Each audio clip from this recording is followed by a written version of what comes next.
Hey, I'm your moderator Raj. This webinar series is for beginners of JavaScript. You could be new to programming language or new to JavaScript.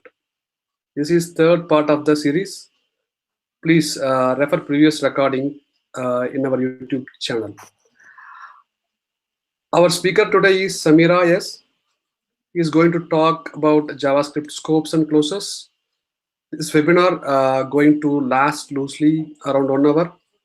You could ask questions in the YouTube chat window itself. Based on the question, Sameera will answer at the end of the topic or at end of the session. Without taking any more time, over to Sameera. Good afternoon, everyone. So, thanks a lot for making time for this webinar. So, I'm excited to teach you everything that I have known for scopes and closures. So, session 1 was taken by Ashish, and session 2 was taken by my friend Abhinav Seelan. So, they have covered various topics of the JavaScript, data types, variables, and arrays inclusive. So I'll be taking up scopes and closures today. One of the very important topics of JavaScript if you want to master the programming language. So what's already covered, since you already have the link to my GitHub account, so you can just take a recap of session 1. Just look at the repository session here. And if you just want to look at what happened in session 2, you can just take a look here. So I'll be doing a recap of the previous session, which is very important and makes the basis for this session. So you can expect scopes and closures today. Well, not to an extent about that you can develop a real-time application, but I'll be teaching you the basics which make the most of it. And if you have any questions, you can just send me a mail, or you can just check my website where you can find my contact details. So you can just feel free to shoot a mail or something. And if you want to contribute to this repository, if you feel something is missing or something can be added, you can just send me a pull request. I'll just merge it without looking at what's there. So thanks, Raj, for the introduction. So let's step on to the recap and basics of what make up for scopes and closures. So the session 2 was taken by Abhinav Seelan. So the YouTube link is being given in the repository as well. So you can just follow up with that. So if you have not attended, I highly recommend that you attend it, because no one can carry out in that level. So he has taught the topic very well. So I learned a lot from that session too. So before we start off with anything, let's just get started with what was taught. So the first topic that was taught was data types in JavaScript. So what do you mean by a data type? So since we all know JavaScript is a dynamically typed language, so that means variable can hold any value irrespective of the type of the value. What I mean is, so you can see this expression, let a equal to 5. So a can contain anything. So it can be a string, it can be a number, or it can be an array, it can be a boolean. So the a's type depends on what the type of the value here is. So here a equal to 5. So a is a number right now. I change a to a string, it becomes a string. So that's pretty cool, right? So not many languages give this advantage of changing the data type of the variable on the flow. So let's just try executing it. So I'm using JSBin for executing JavaScript codes on the fly. So it executes like a charm. So this is the best thing that you can ask for. If you have used languages like C or Java, then it's a strictly typed language. So that means if you declare a variable as the type int, you can store nothing other than an int. So here, this variable a can hold a number or a string, so that doesn't matter. So that's basically about the overall of the types. So there are mainly 5 data types of values that can be present all over. So one is a number, which we already saw here, and another is a Boolean string. So let's go through each of them in detail. So this is as simple as it can get. Let a equal to 5, a becomes a type of a number. So we've just seen it here. Okay, and then so this is Boolean. Boolean means, you just have to, it's used in conditional statements. So it's just a yes or a no value. So that's maybe true or false. So let's just try running this. Let's see if we can hear it out. Just run it. Yes. So this is a conditional statement. So this just returns whether it's true or not. So that's basically evaluating an expression. So is 5 equal to 8? Well, I don't think so. So the a value of a will be false. So if a is false, then I'm not entering this. I'm coming here. So I'm printing 5 is not equal to 8, which is the right thing. So if I just make this 5 and if I just run this, oh yes, oh sorry. So you have to make this 5 since we changed it. Here, let's run it out. Yes, 5 is equal to 5. This expression turned out to be true. And, yes, 5 is equal to 5. So that's about it. So in place of, you might think, only, can I have only equal to and equal to here or anything else? So there are a set of operations that you can perform between the left hand side and the right hand side of an expression. So that is greater than, less than, greater than or equal to, less than or equal to, not equal to, and everything. So that's basically operators that we'll have to deal with to just judge if a statement returns true or false. So that's about it. And strings. So strings is basically uh, a set of characters. That's the basic definition of a string. So here my name is a string. So because it contains group of characters, clubbed together. So that's basically the data type string. And undefined. So what is undefined? So undefined is what is undefined. So you have not defined it. So let's just try running this. Done. Undefined. So I've not, I've not defined the name at all. So if I've not given a value, JavaScript will not assume that, there is a basic value. It's undefined. So what happens is that in languages like Java, so if you have basically an integer, so it takes a default value called 0 if you have an integer, or if you take a Boolean value, then you can, it takes a default value false. So you'll have to change it by default if you don't want that value to remain. So in JavaScript, as I told you, it's a dynamically typed language, so it does not assume anything. So it depends on what you give that the variable takes. So it just, I've not defined it and I've not defined anything. So say I give you, hey JS hackers, if I just run this, hey JS hackers, so the type of it becomes string, of middle name is string. That's it. So yeah, so now we get to the most interesting part. So that's the most scariest part as well. So objects. So what is an object?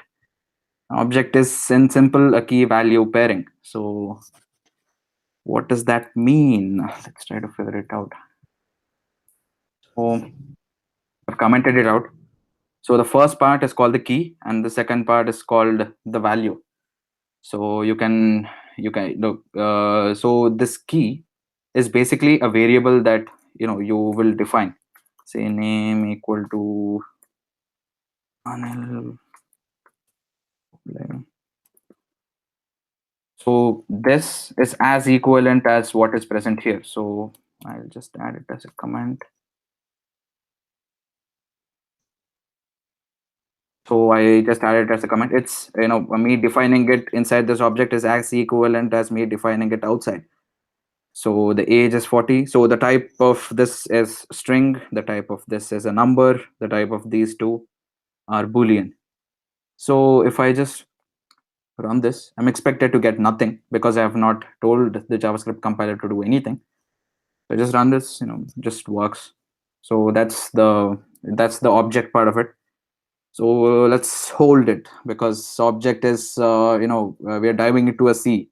So we've not even touched a wave. So this is the simplest example that you can ever get. So in real time, if you just look at JavaScript's object, we'll just go crazy. So we won't even know what we're dealing with. So this is as simple as it can get. So let's try to answer some questions that we have. So can the key be a string? Yes, the key can be a string. Say, suppose I have this as a string. So no problem. So JavaScript compiler just logs it out. Console.log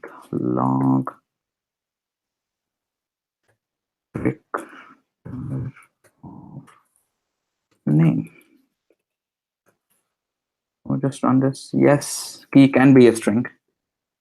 So can I have an array of objects? Oops, question gets complicated. So yes, you can have an array of objects too, which is kind of like a feature, right? So it's good. So I have cricketer 1, I like Anil Kumble, I like Dhoni. See, that's not 40. Well, I think it's 35. He's a batsman. True. He's a bowler. True. Okay, let's keep it true. So let's have an array. My array. True. Cricketer, comma, cricketer 1. Console dot. Oh, let's just try to run this. So alternatively, you can try running the code as well. You already have the link for the GitHub repository. You can just open GSBin, select JavaScript and console. You can just run the code with me if you want to follow along. Or if you want to listen, that's cool too. So let's just try running it. Yes, you have two objects. One is Anil Kumble and one is Dhoni. Say, suppose I want, like, I'm just gonna stick to Anil Kumble for a moment. So he's at the 0th position. So the 0th position. So our indexing starts like this. So here you have a 0, and it starts with 0, and here it's 1, and it just carries on. So it just carries on. So I'm just gonna stick to Anil Kumble. I wanna know if he's a bowler or not. So bowler, sorry. So I'm just gonna run it. I just wanna know if he's a bowler or not. Yes, he's a bowler. Return rate returns true. Okay, so we have answered the question. So you might ask me, hey, I have a question. So I accessed cricketer of name by giving it a square bracket. That means I'm trying to access something which is inside an array. So why did I use a dot operator here? So I would say you're pretty smart. So you observe well. So this name, the value of this key value pairing is a string, and the key also turns out to be a string. So when the key is a string, then you will have to access it with square brackets.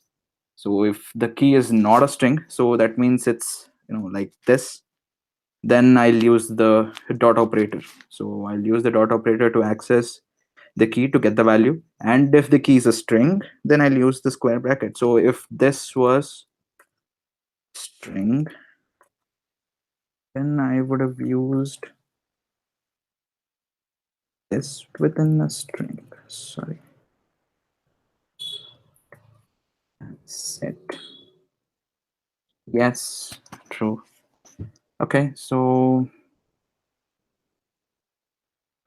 yes, we have answered this question. The answer for this is yes, and the answer for this is yes. So can the value be an array? So I don't know the answer myself. Let's check it out. So age is 40. Let's think this guy has multiple ages. 33. Is this gonna run? Remember, I'm using the dot operator because the key is not a string. So actually, I'll just run it. Yes, the value can be an array. So surprising, right? So yes, it can be more surprising. Can the value be a function? Yes, it can also be a function. So let me show you how. So I'm delving into anonymous functions. I know it was not the part of the topic, so let's just stick for a moment.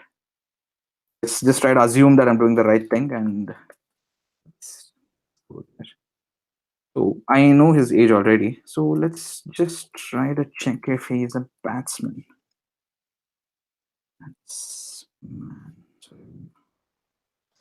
Okay, so let's hope it works out. Whoa, it worked too. So the value can be a function. Okay, it's just getting surprising and surprising. So the value can be a function. Okay, so that just opens it for a whole new room of possibilities. So you can have a value as a function. That's cool. So can the value be an object again? Oh my god. Oh my god. So it's just getting complicated and complicated. So okay, so I'm just gonna have this batsman hits force to just try to run this. It out, run this. Yes. Yes, my fifth question's answer is also an S. So the value can be an object again. So can I access this value as well? Of course, it's your object. You can access it. Yes, it returns. True. So if you see real world objects, so they are very complicated and you'll need days together to figure out what the object does. So yeah, so the value can be an object as well. So that's pretty much it. I think we've just touched a wave. So there's a whole new dimension to what an object can do. So okay, so let's jump into the next topic. So that is arrays. And again, so feel free to pause me if you have a question, or just please shoot your questions on the YouTube chat window. I'll just be monitoring it. If you have any questions, I'll try to answer them. Not sure if I'll be able to convince you, but I'll do my best. So what's an array? So array is in simple a collection of values. So I can just have one variable accessing many values. So you can have anything. So let's just try to run this. Let's just erase everything.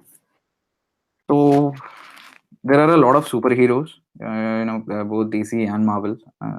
No offense if you're either a staunch follower of both of them. So let's just say, I'm having a lot of, I like a lot of superheroes. So I'm just trying to store all of them. Can it be possible? Yes, it can be possible. If I told you, if it doesn't return anything, that means your program works well. So console.log.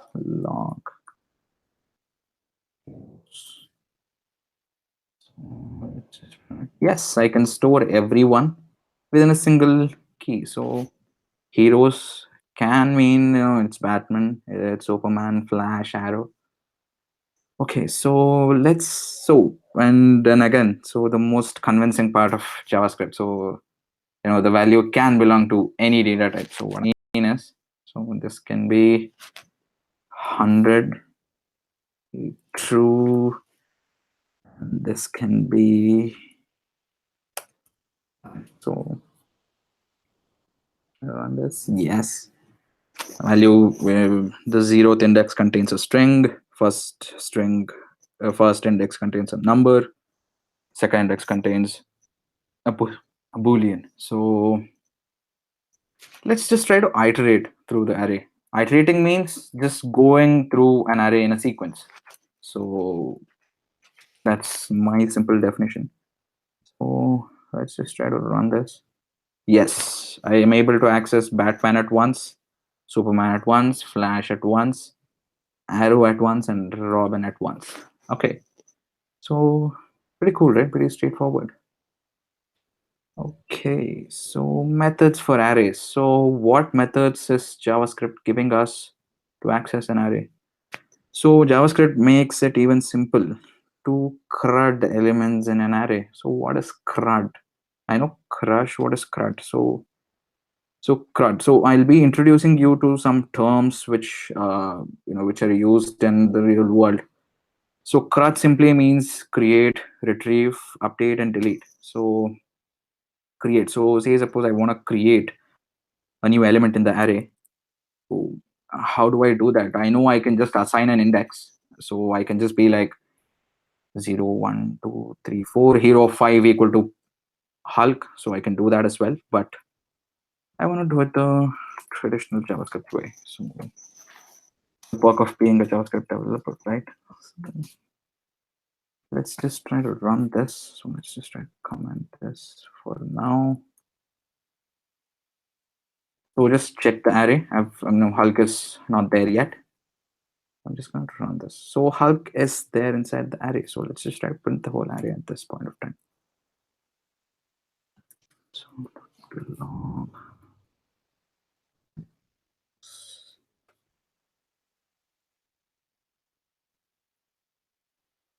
Here run.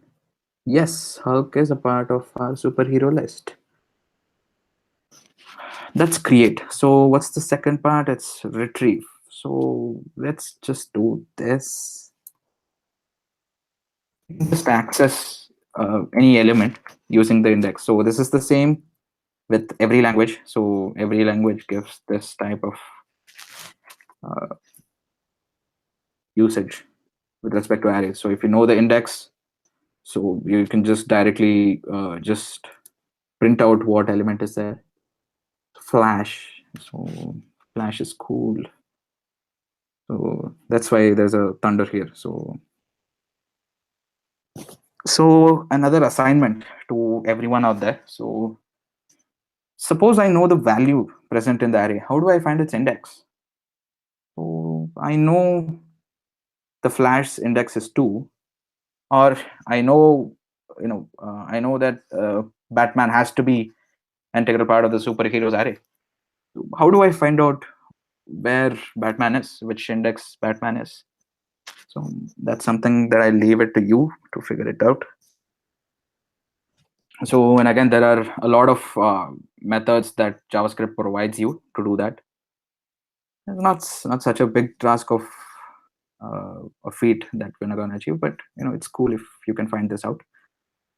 Update. So now I feel I need to change a hero from that list. So let's just be straight. Arrow doesn't belong there, right? So, I don't like, it's not like I hate the arrow, but okay. So it's just, and then it's there. So, okay. So again, let's go like traverse the array inside our mind. So Batman is in the 0th index. Superman is in the 1st index. Flash is in the 2nd index, and Arrow is in the 3rd index. So I should be changing the 3rd index, right? So that's why hero of 3. So let's just print out.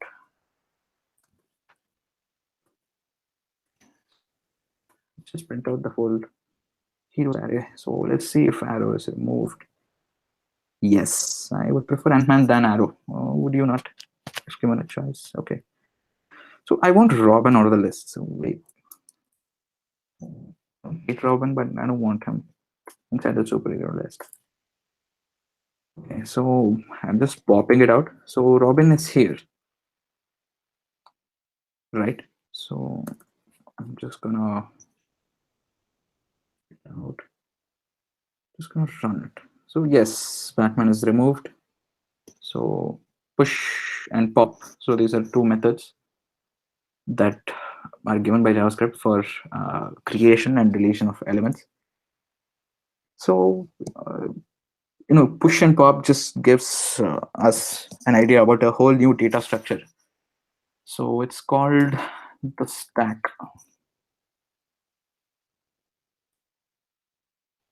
So maybe like everyone should probably just check what stack means. So it's a last in, first out. So the element which is last inside is gonna come out first if I just gonna delete it. So if I just say push of Hulk and pop, so Hulk should be coming out. So that's stack. It's basically a data structure. So everyone should probably just go through data structures. Wait, there's more. So push and pop work only with the end of the array, right? So if I just say Hulk, heroes dot push of Hulk, and if I just print the whole array, so Hulk is the last superhero. Okay, so push works only at the end of the array, so it doesn't work in the beginning. So no, I'm not going to use it if I don't get the freedom to choose how I want to enter the element. So JavaScript say no more.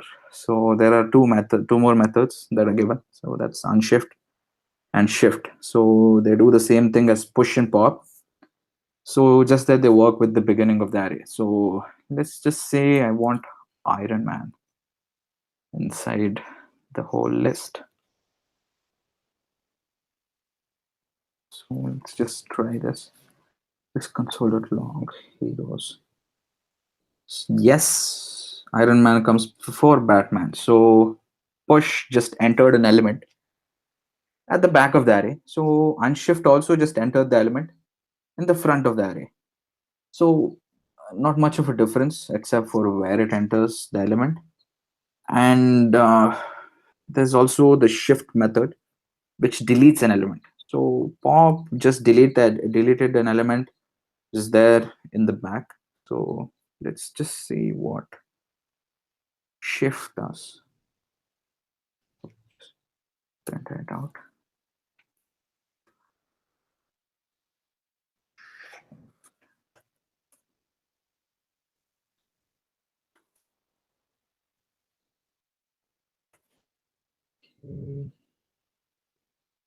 So run it. Yes, Iron Man was entered. You can just see the unshift method here. I just entered Iron Man in the beginning and I just printed it. So this is the result of me printing it. I just did a shift. I just called the shift function and Iron Man is boom removed out of the list. Okay, so there's another task that you can do. Say suppose you have an array already. How do you implement the unshift method and the shift method? Looks like a task that you'll have to figure it out. So that's a good task to be doing as well. So you can just create a GitHub account, just keep pushing your code so that you make an online presence. Okay, so you should definitely try it out. So it's a lot of fun. So let's just jump into the topic. So what's a function? So a function means a block of code called by a name. So this is a function. So a function can be created using the function keyword. Okay. So there are essentially three part of the functions. So this is the function name and function parameters. So just look at the highlight that I'm doing. This is the function name.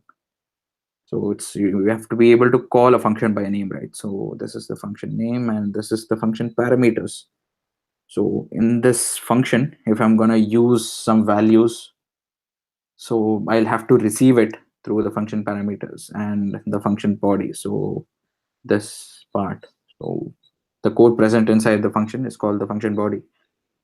So let's just cut it and let's just try running some examples. Okay, so let's just clear the buffer out. We'll just check what this function does. So 16, 9 plus 7 is 16. So add does the work of adding 9 plus 7. So this is the function name. Just please concentrate on the highlight. So this is the function name. This is the function parameters that I'm going to receive. So I'm going to work with these parameters in the function body. So this is the function body. Function body is where your logic is kept for the function. So it just prevents duplication. So if I want to add, say, 15 and 30, just two random numbers. don't have to write the whole method again. I don't have to write, I don't have to check what it does. Just works. So you might ask me, so there's just the plus operator here. Why do we need to write everything? So generally, a function won't just contain one line. So if it just contains one line, then we'll use the lambda operator. So it's this. Sorry, it's just this. So we'll be using lambdas to just do one line operation. So if there is a function, then there's at least 10 to 20 lines of code. So 10 to 20 lines of code can prevent a lot of duplication. So you don't have to be writing 10 to 12 lines of code here and there if you want to execute the function. So that works. So that's functions. So what is an anonymous function? So I just didn't know it myself. So I just Googled anonymous. So it just says that it's something with an unknown name. So I will have to note it down somewhere. So how can a function not have a name? So let's check it out. So let's just run this code.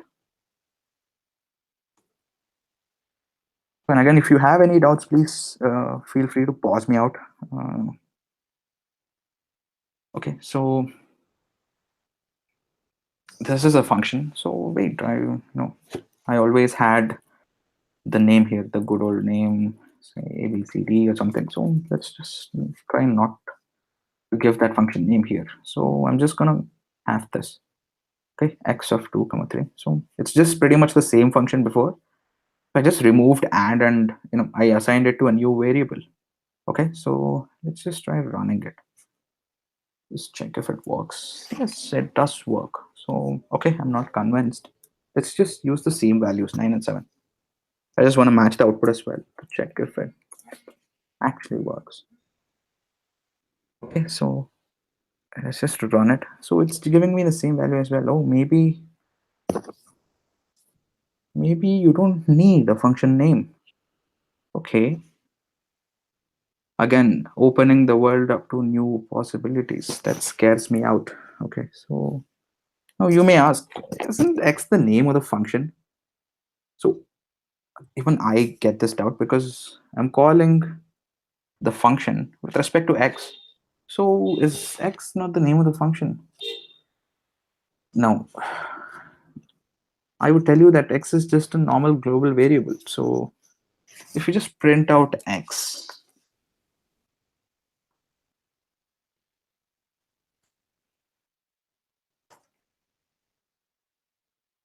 just print out x. Let's see what that variable contains. Oh my god, it contains a function. So if you just pass these two values to this, then this is just getting executed. So x is not the name of the function. So x is just a variable which is holding this. So anonymous actually is anonymous. So it isn't a compulsion to always have names. You just want to pass parameters to the variables which bind them. In this case, x is binding this function. So we'll just pass parameters to x, which in turn get replaced with a and b, and the logic is executed, that is a plus b, and we're just returning it, and we have the value here. So yes, anonymous functions are supported. So let's get to the interesting part of the discussion. So how do I share data from one method to another method without passing them as parameters? You're right. I second your thought. Yes, if your answer is global variables, then you're right. So let's just check how this works. So the same code, I've just changed a bit. Okay, so 9 and 7. Sum of 9 and 7 is 16. So I'm gonna add it with this. I'm gonna add it with what's present here. So I passed some data to this function without passing it as a parameter. So I don't have a here. I just have these two values, which are 9 and 7. So the function is trying to access a value which is not present inside its scope. What I mean by scope is its visibility. So that's a whole new topic. So let's just understand that global variable is this, and then we tried accessing it and it worked. So you've just answered the question right. So I have a lot of questions. So do you sense a problem with this code? So do you feel if there is a problem? So I actually have a problem. So wait a minute. There's something different with what we used to do and with what is present here. So we've always used let here instead of where. So what is where and what is let? What are these two? So if you just take a look at all our previous codes, so we've been using let all around. What is where? So good question. Let's just keep it in mind. So can I create global variables inside a function? We'll have to wait. Change the value in the function. Is it going to change the value globally? Good question. What if there is a variable conflict between global and local? Okay, so let's just try running this code. Okay, so I have a variable which is 10, and I have another variable whose value is 5. So the names of both variables are the same. So A and A. So what's going to be the answer here? So let's just try running it. So it was 9 plus 7. 9 plus 7 is 16. 16 plus 5. Okay. Nice way to work. So we'll get to that part in a bit. So if you want to answer all of these above questions, then scopes is the topic which you'll have to go through. So let's get started. So just remember, if there's a name conflict between the global and the local, local always gets precedence. So is it not the same case? Say suppose you have a friend whose name is say Iron Man, and if you have a brother whose name is Iron Man. So the moment someone says Iron Man, so you'll always refer to your brother, right, instead of your friend. So local always gets more precedence than the global. So let's get to the core part of today's topic. So that is scopes. Okay, so let's get started. So what is a scope? So scopes simply means visibility. So am I visible or not? So that depends on what scope you're in. So let's take a closer look at the image below. So just look at these three persons. So person 3 is on the 3rd floor, 2 is on the 2nd floor, and then 1 is on the ground floor maybe. So 3 has the provision of looking at person 2 and person 1 as well. So 3 is, 2 and 1 are visible in 3 scope. If you take 2, the person 2, person 1 can be looked by person 2. So that means person 2 can easily look at person 1. Person 2 cannot look at person 3. So you just can't look back. There's no looking back. Okay, so this is, the diagram speaks 1,000 words. So this is pretty, easy to understand if you just look at this diagram below. So programmatically, what does this mean? So here we've just learned that if if you're in a higher scope, then you're visible by everyone. So if you're in the lower scope, then you'll be visible to everyone. So I've just explained it below. So person 3 can see both person 2 and person 1, so respectively. So person 1 is now called the global scope because he can be seen by anyone. He can be seen by person 2, he can be seen by person 3. So let's just take a look at it. Let's just okay.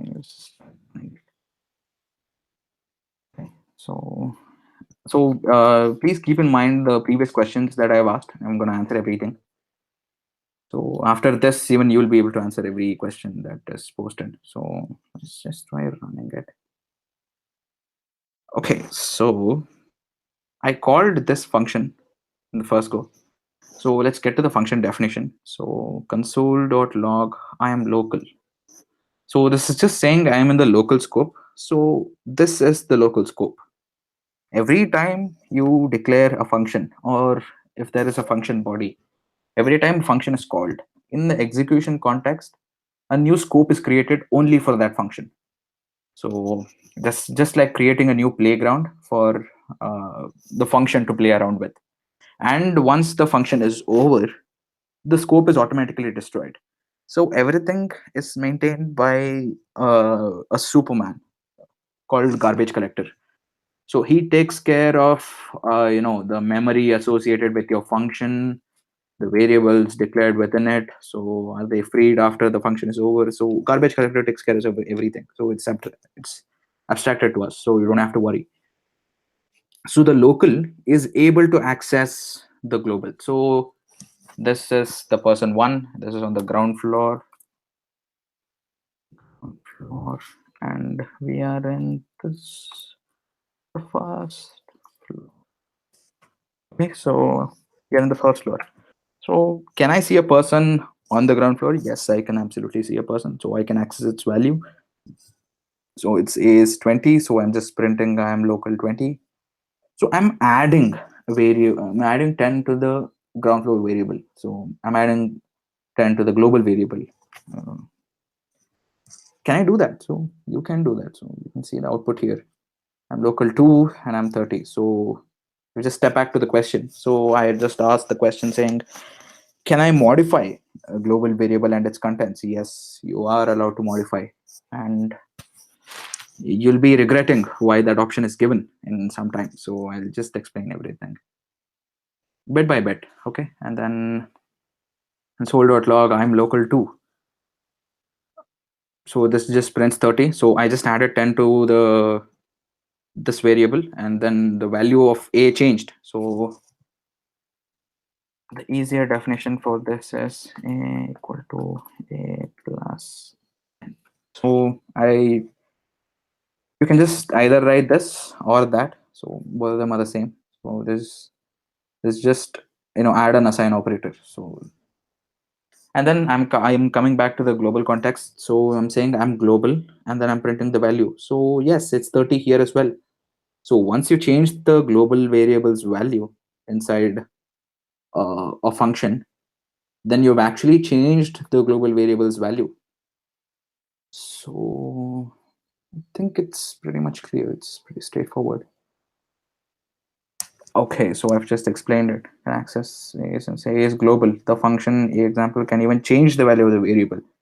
It would affect the entire scope below. So once I made this change, so throughout my whole code, A is going to remain 30 unless and until I change it. That was because of the change made here. So if I change a global variable, then that means every function, everywhere, A's value is going to remain 30.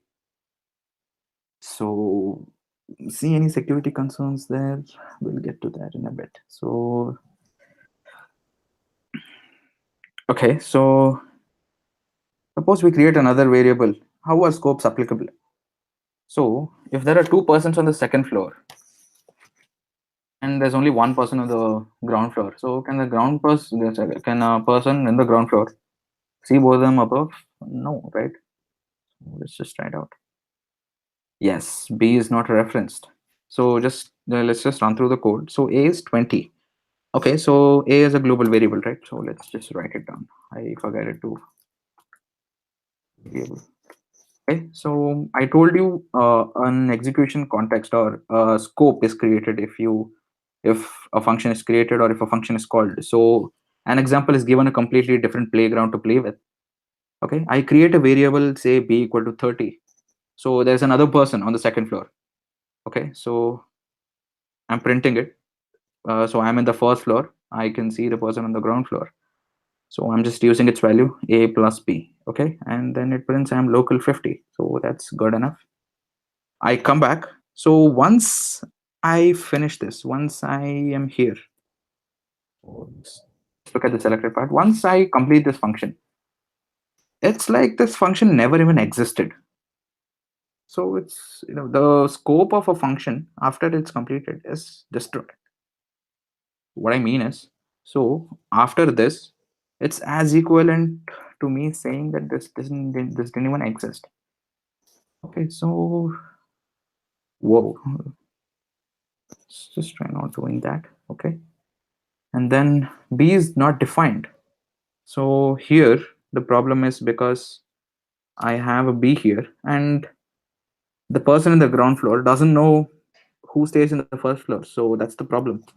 So a local variable is not accessed by the global. So that's a very important point to note down. If I have variables inside a function that is not accessible by the global variables whatsoever. Okay, whatsoever. So let's just try to change that statement in a while. Okay, so okay, I don't know why this. Okay, just give me a minute.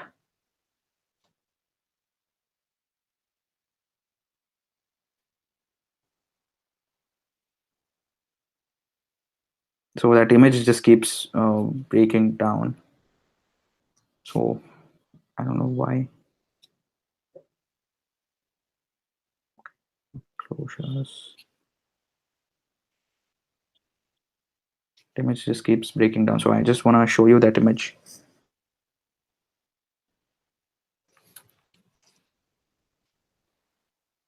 So I don't know why it just pops up here, and then the GitHub templating engine just doesn't show it. So let's look at this image for some time. So let's just deal with this. Okay, so where were we?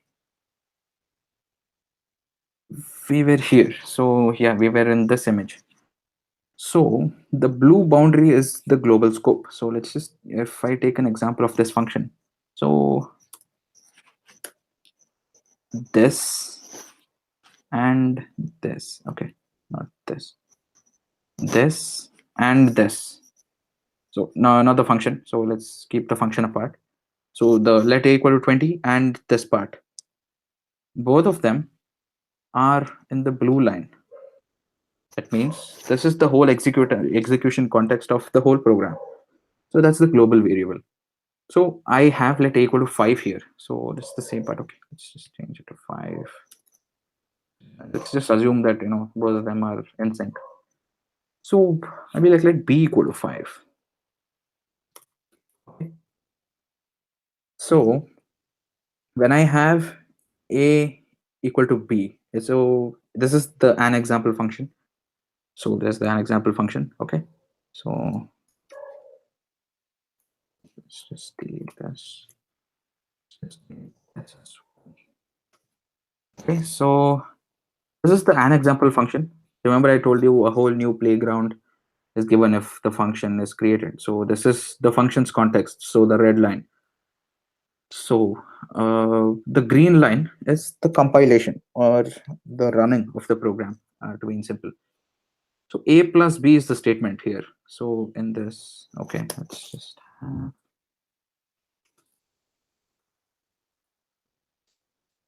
a plus b. So what happens actually? So how am I able to access the global context? So when I have a here, so the compiler first checks it inside the local scope, inside the first function.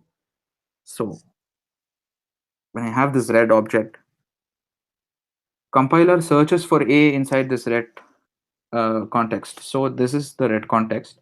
So compiler just searches for a here. So no, a is not here. So it just goes back to the main context and finds a.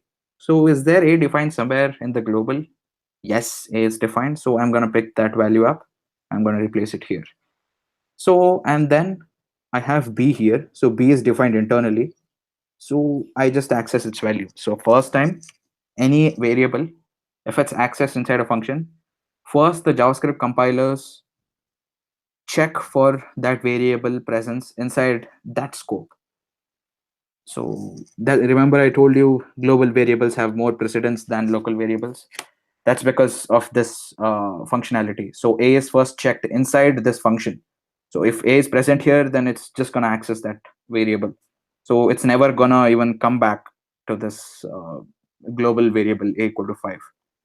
All right. So b is equal to 5 is accessed by this, and then we are able to access global variables for anything.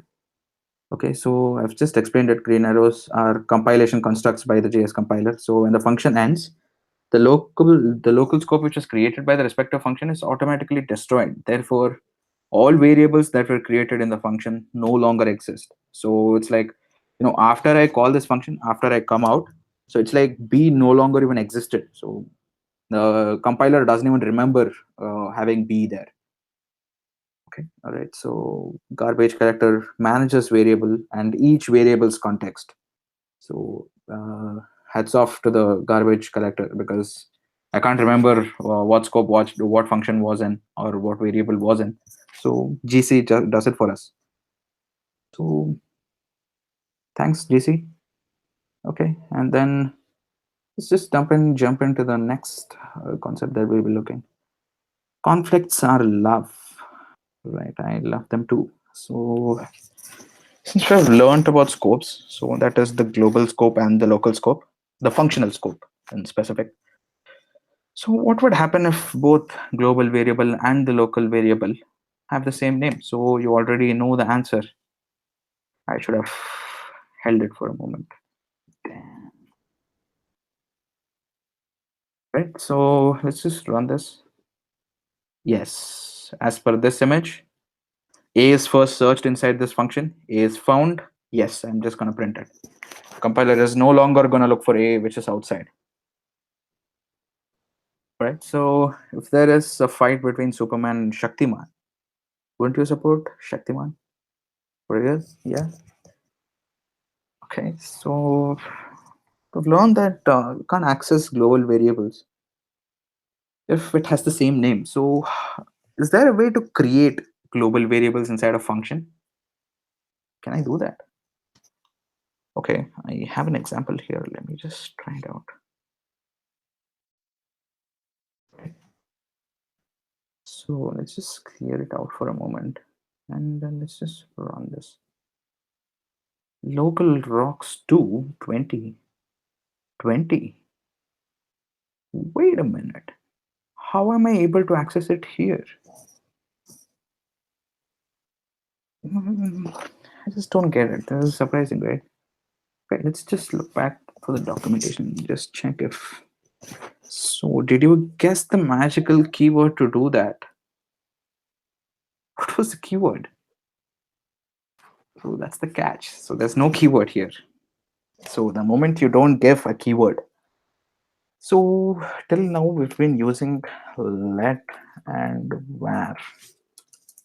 Let, var. So, these two are keywords. Create variables. So, what if I don't have it? So I just don't give both of the keywords. I can create a new global variable. Okay, that's interesting.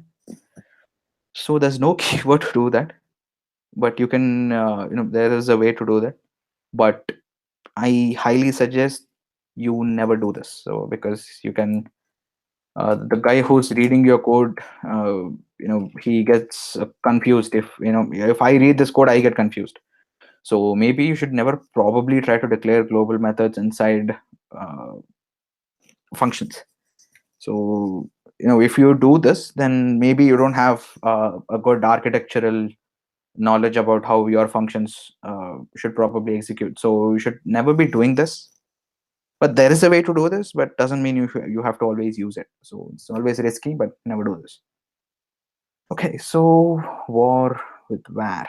So do you remember I had used var keyword, one of the recap codes before? So I've used it a couple of times. All right, so you might be wondering, what is the difference between the let and var? So what is let and what is var? So even in the previous session, which was stuck by Abhinav or Ashish, both of them, they might be using let for variable creation and all. But what is var? Var works too, right? See, I have this. So say suppose I erase this. It's reconfirming to check if var works too. Okay. So yes, var works. Var works like a charm. So what is the difference between let and var? So why have we been using let the whole time? So I should maybe ask this uh, to people who use let a lot of times. So what is the difference between var and let? Well, they're actually pretty much the same, but there is a difference when there's a difference, right? So let's take a look at some examples. So var equal to 10 and var equal to 20. Let's just paste this. Both of them are globally scoped right now. So let and var have no difference, right? All right. So if I do this, then there is no difference as well. So I can't access either A or B.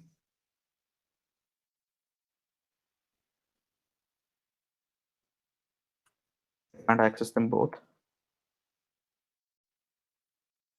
A is not defined and B is not defined too. So let me just comment and I'm gonna get B is not defined. Okay, so let's just remove this. Yes, B is not defined too. So what's the difference? So if I put them outside, both are globally scoped and there's no difference. So if I put them inside a function, both are locally scoped and there's no difference. Okay, so I'm a bit angry right now. So in a local scope, let us block specific, whereas var is not. So let's just take a look at this example. I hope you're able to understand what I'm trying to explain. If you're not, then please feel free to stop me at any point. Just please raise as many questions as you can. All right, so let's just try running this function. Wait out, I just run it. Okay. Oh, I have an error. Well, I don't like errors. So let a equal to 10 works. Nice statement. For let I equal to 10, I equal to 0, I less than 5, I plus plus. Okay, nice statement again. So console.log of I, I'm just printing that value, works. Console.log of I. Okay. Why did this throw an error? Okay, let has another use case. So if I have curly braces, maybe there is another uh, execution context created, right? So there is another execution context which is formed within this for loop. So within this block, I has existence. Remember I told you after this curly braces, it's like it no longer existed. So maybe that's the case. That's the reason why I is no longer existing here. I run this, I'm getting the reference error. That means I is not defined. So that's the difference between let and var. So let me just change it to var. Cool, there's no error. So var is not block specific, whereas let is block specific. So if I declare let here, then it's only visible until the loop ends. If I have var here, then it's visible until this scope is destroyed. The scope meaning this function. This function has a scope, right? So until this is destroyed, the var has existence. Okay, so I think it's a pretty good explanation. Okay, so I just changed this let to var and then there's no error. So for loop is a block. When the scope of block is over, variables declared with let are destroyed, but variables declared with var are not. So there's another difference between the two. In a strict mode, variables are treated as reassignment. Okay, so for this, I'm gonna need the console. Okay, all right. So just go to the console. Let's just use this. Right. So error. So it just says me has already been defined. Why are you defining it again? So okay, so I use the same thing.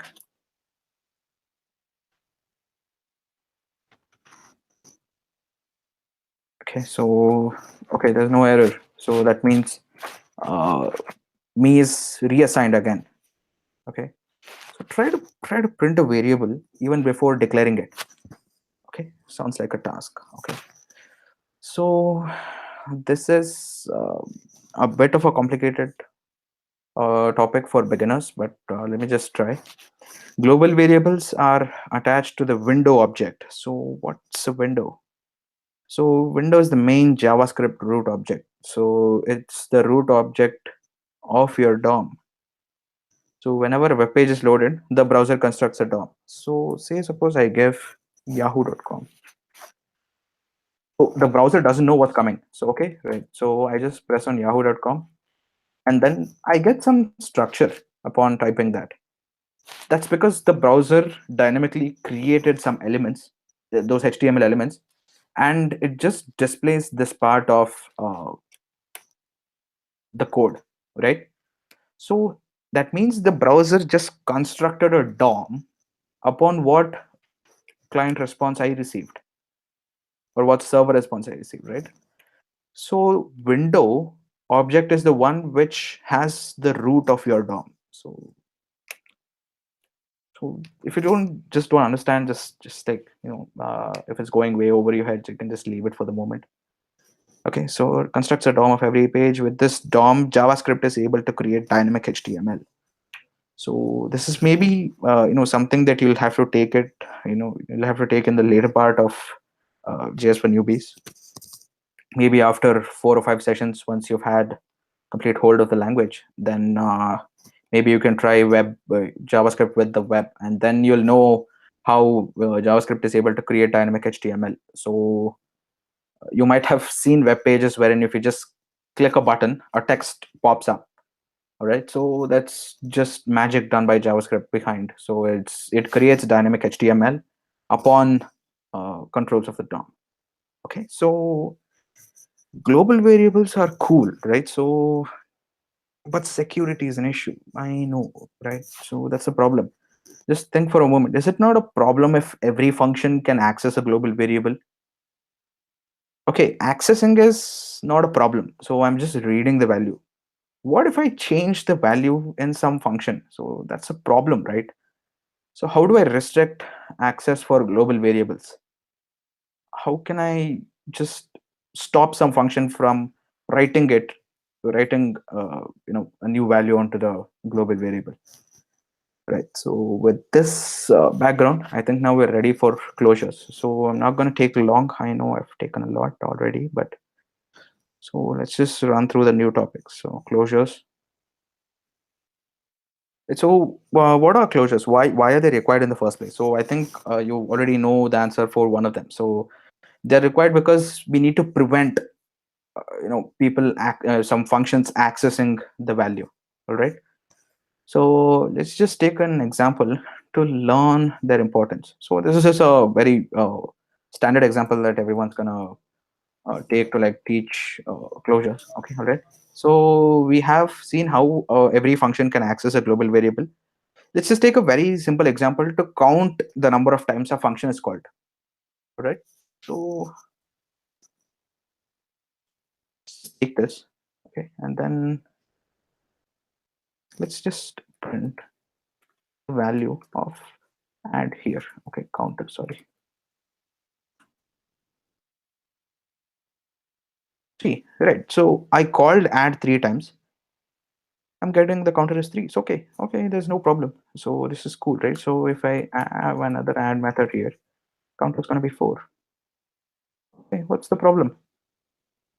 Okay, so if I do this,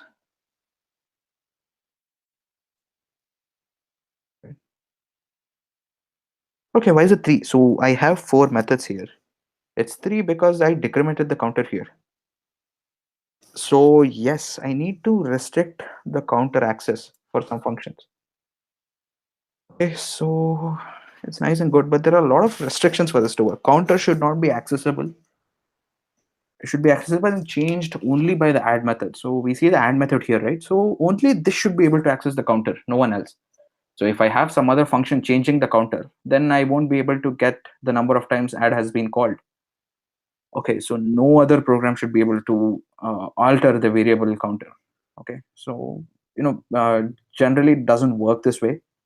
So maybe you'll have to restrict access for counter rather than relying on others not to change it. Okay, so let's just try this program. Looks, seems to work. Okay.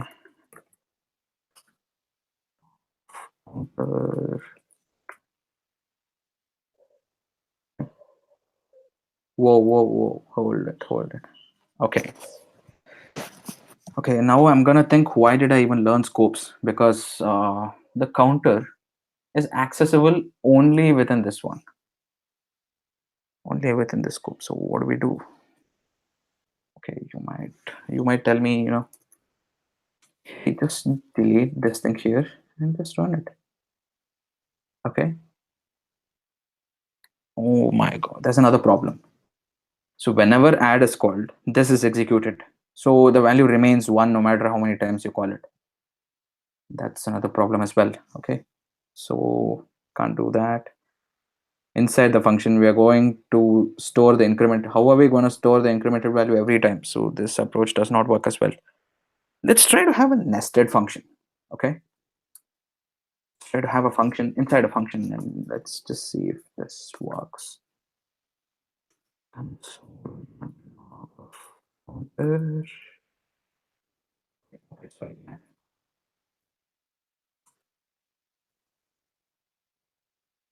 Whoa, hey, this works, man. So I'm just gonna call add again, and then let me see if this works. If this works, and I'm not gonna learn closures. So what's the purpose? All right. Okay, so now we'll have to learn closures, right? So I'm sorry, I have to learn it too.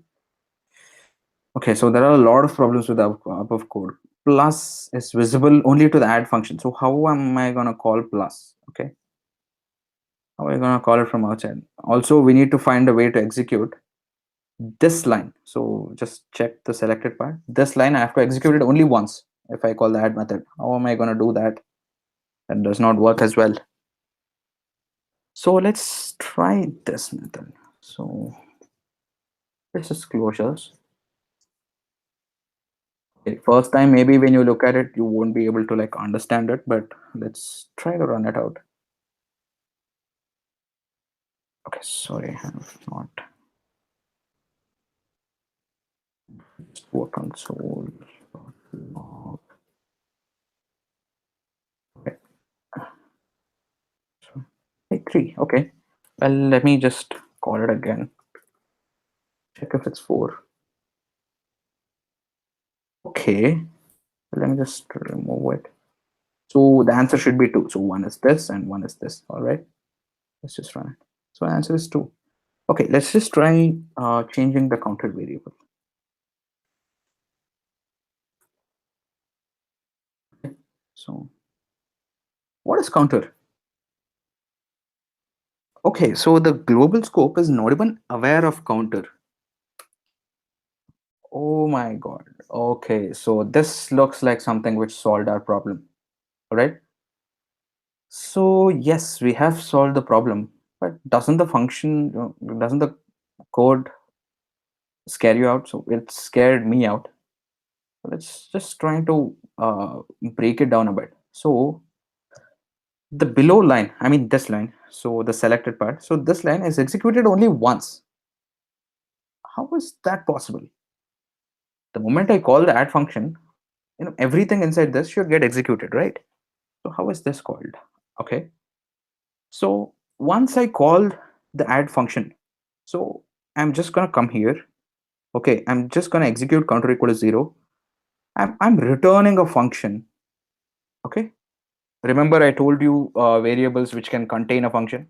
They are not the name of the function, but they just contain the function. Okay, so I'm returning this part of the code to add. So add will now contain this function. Okay, let's just try to print add.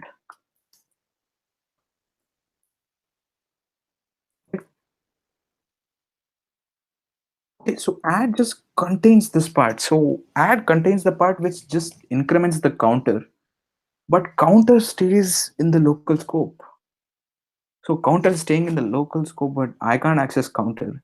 So add can access counter, but it does not define it. So how cool is that? It's amazing, right? So that's the beauty. So I'm still not sure how this executes, but okay. Well, let's just believe that this is a nice way. Okay. So the best part of the counter is it still can be accessed after the parent function has been closed. So once I call the add function, I'm just gonna come here and finish it up, but I'm still able to access counter. So that's the beauty of closure. So whenever a function is created, it creates a closure over its outside variable, outer variables. Now we have the definition for this. So where counter equal to 0 is still accessible, but the function is over. So that means add has control over counter, but we can't see the counter variable.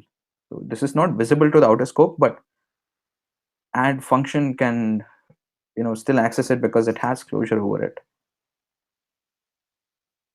Even though the function is complete, the variables that were declared in the function still exist because of the presence of the inner function. That means even if this function is over, counter is still accessible because there is an inner function here. The presence of this function makes it available for add operations for it. We've made counter private. Yes, I'm not able to access counter, but the counter is protected by the scope of an anonymous function. Remember, anonymous means unknown name. So right, so it can be changed by add only. Okay, so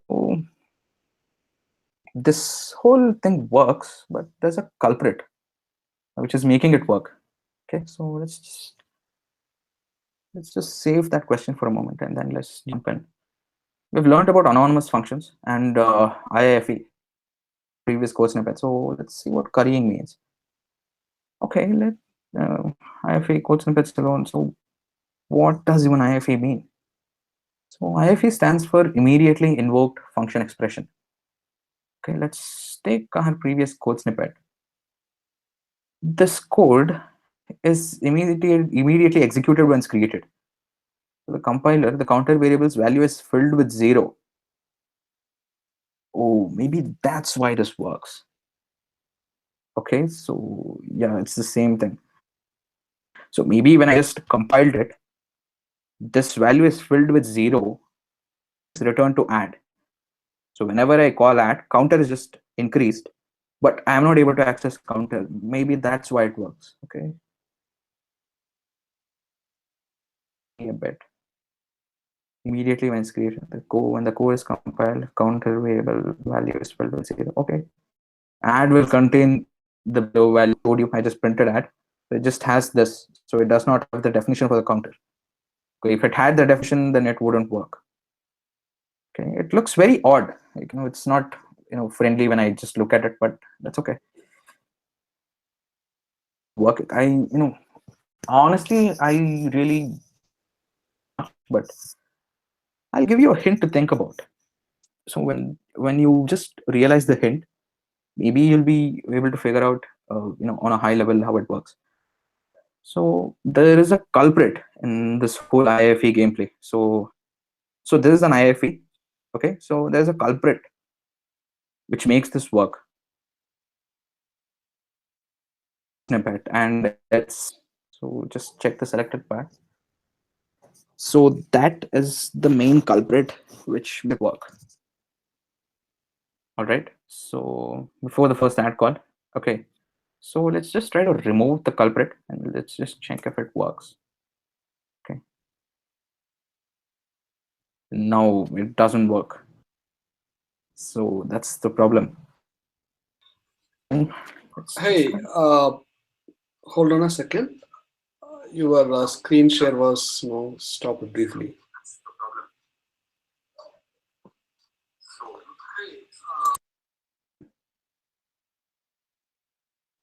Am I accessible right now? Is my screen share coming? Yeah, it is coming. Please go ahead. Okay, so I just told you there's a culprit. So let's just put the culprit back and then let's just check if it works. Okay. So the culprit works. So this made it an expression. What I mean is, since there is an open braces and close braces at the end of this expression, immediately as it runs. Samir, hold on a second, please. Hello, Samir. Yeah, see, since now your screen was Am I audible? stopped briefly, can you now redo a couple of minutes Okay, back what you right, are right. doing? Okay, I'll just wrap it up.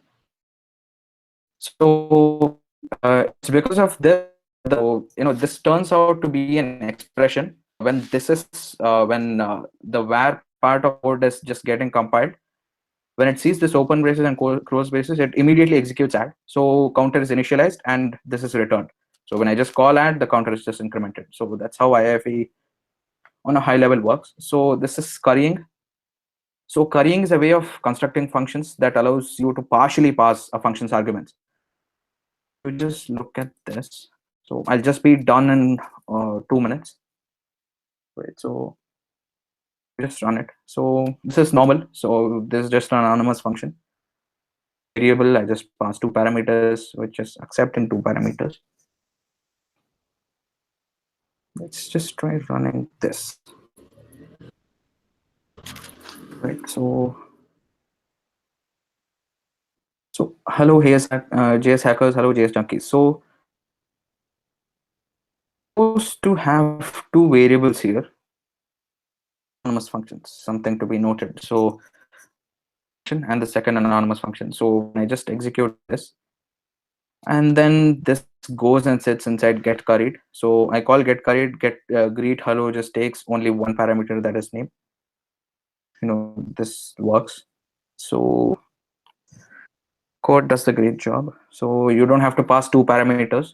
Once you return a function to 1 variable, that is this, you just have to pass 1 parameter. So that contains both this variable and this variable. So function greet hello takes only 1 parameter, just the explanation. But I told you that there was a culprit. So the culprit doesn't exist here. So you might ask, how does this work? You have the culprit for one thing and you don't have it for the other. Okay, so I'm just going to give you the culprit here. And I'm just going to take out greeting here. So this works because greeting is received as a function argument. So if you define greeting here, then you'll need the culprit here. So this is the culprit I'm talking about, right? So this, you don't have to pass this anymore. Just clear and just run it. Right, greet hello. Okay.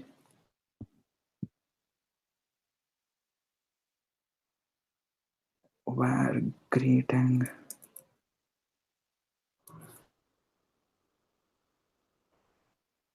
Okay, I missed something. Just this. Green is not a function. Printing greet curried.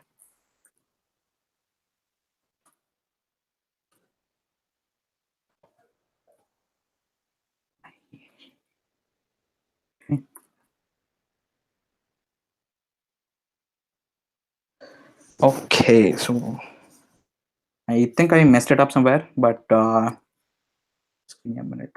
I have it saved here.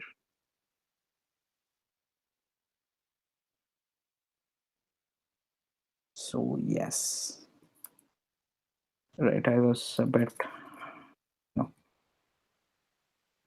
So greeting is just here, and then I'm just going to take name as the parameter. So I was just passing something else onto that previously as well. So this works, and then if I change it to JS junkies, this works too.